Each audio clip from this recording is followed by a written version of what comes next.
Şüphesizdir ki bir gün hakikat parıldayacak, azatlık esasını, Birleşmiş Milletler prensipini ve insan haklarını tutan taraf galip gelecektir. Bu galibiyet güneşi, Kızıl İstiklal zulmü altında inleyen aziz vatanımızda 1918-28 Mayıs günü yeniden doğacaktır. Buna katiyen şüphe etmeyiniz vatandaşlar.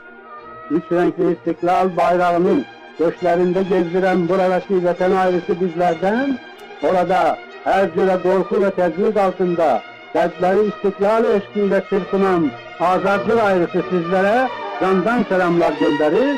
28 Mayıs İstiklal kurbanlarının aziz ruhları huzurunda hürmetle eğilir ve her iki tarafı birleştiren milli göğüs hasreti şairin beytiyle dile getirilen sen bizimsen, bizimsen, durdukça bedende can, yaşa, yaşa, çok yaşa, ey şanlı Azerbaycan.